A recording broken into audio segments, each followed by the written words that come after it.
भारत की एक बड़ी ताकत जल्द ही घटने लगेगी। युवा आबादी वाला देश डेमोग्राफिक डिविडेंड की इस खासियत को गंवाने की ओर बढ़ रहा है।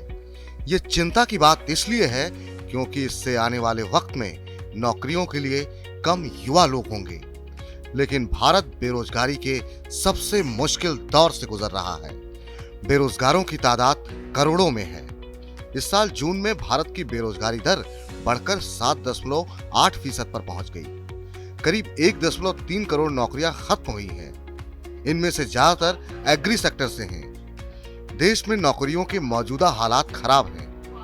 डेमोग्राफिक डिविडेंड का पूरा फायदा भारत उठाने से चूक गया। डेमोग्राफिक डिविडेंड का मौका किसी भी देश को कुछ दशकों के लिए मिलता है।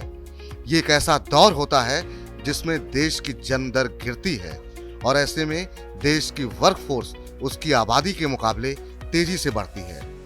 भारत को डेमोग्राफिक डिविडेंड का ये बड़ा मौका 2005-06 में मिला और हम इस दौर में 2055-56 तक रहेंगे।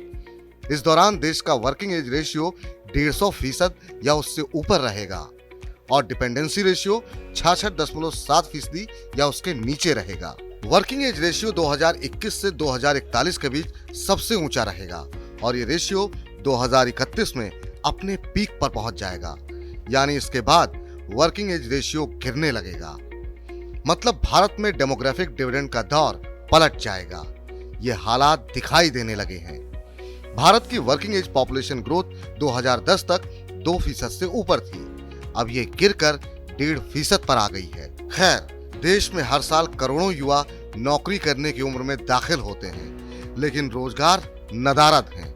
आंकड़े बताते हैं कि हर साल 2 से 2.5 करोड़ लोग वर्कफोर्स में शामिल होते हैं, लेकिन इनमें से महज 70 लाख को ही एक सुरक्षित नौकरी मिल पाती है।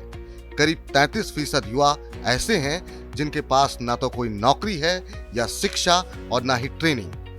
आप हैरान हो जाएंगे कि इस मामले में हम दुनिया में सबसे ऊपर हैं। अभी भी भारत में प्रति व्यक्ति आमदनी $2000 से कम है।